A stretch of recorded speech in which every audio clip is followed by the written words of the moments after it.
चतुर्भुजम् प्रसन्नवदनं ध्यायेत् सर्वविघ्नोपशान्तये यस्य द्विरदवक्त्राद्याः परिषद्याः परः शतम् विघ्नं निघ्नन्ति सततं विश्वक्सेनं तमाश्रये व्यासं वसिष्ठनप्तारं शक्तेः पौत्रमकल्मषम् पराशरात्मजं वन्दे शुकतातं तपोनिधिम् व्यासाय विष्णुरूपाय व्यासरूपाय विष्णवे नमो वै ब्रह्मनिधये वासिष्ठाय नमो नमः अविकाराय शुद्धाय नित्याय परमात्मने सदैकरूपरूपाय विष्णवे सर्वजिष्णवे यस्य स्मरणमात्रेण जन्म संसारबन्धनात् विमुच्यते नमस्तस्मै विष्णवे प्रभविष्णवे ॐ नमो विष्णवे प्रभविष्णवे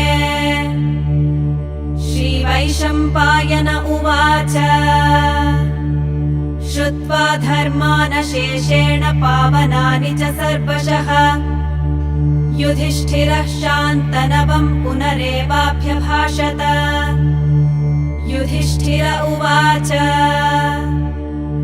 किमेकं दैवतं लोके किं वाप्येकं परायणम् स्तुवन्तः कं कमर्चन्तः प्राप्नुयुर्मानवाः शुभम्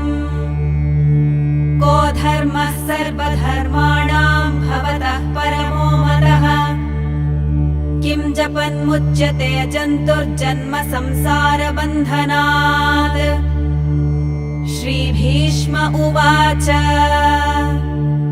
जगत्प्रभुं देवदेवमनन्तं पुरुषोत्तमम् स्तुवन्नाम सहस्रेण पुरुषः सततोत्थितः तमेव चार्चयन् नित्यं भक्त्या पुरुषमव्ययम् ध्यायन् स्तुवन् नमस्यंश्च यजमानस्तमेव च अनादिनिधनं विष्णुं सर्वलोकमहेश्वरम्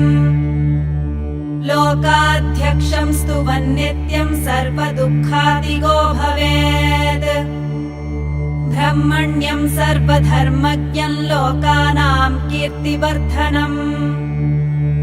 लोकनाथं महद्भूतं सर्वभूतभवोद्भवम् एष मे सर्वधर्माणां धर्मोऽधिकतमो मतः यद्भक्त्या पुण्डरीकाक्षं स्तवैरर्च्यन्नरः सदा परमं यो महत्तेजः परमं यो महत्तपः परमं यो महद्ब्रह्म परमं यः परायणम्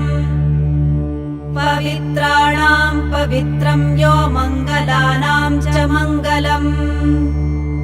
दैवतं देवतानां च भूतानां यो यः पिता यतः सर्वाणि भूतानि भवन्त्यादियुगागमे यस्मिंश्च प्रलयं यान्ति पुनरेव युगक्षये तस्य लोकप्रधानस्य जगन्नाथस्य भूपते विष्णोर्नाम सहस्रं मे शृणु पापभयापहम्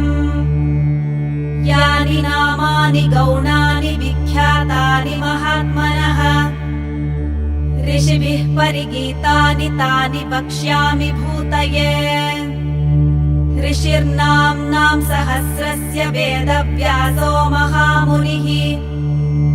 छन्दोऽनुष्टुप् तथा देवो भगवान् देवकीसुतः अमृतांशुद्भवो बीजं शक्तिर्देवकीनन्दनः त्रिसामाहृदयं तस्य शान्त्यर्थे विनियुज्यते विष्णुं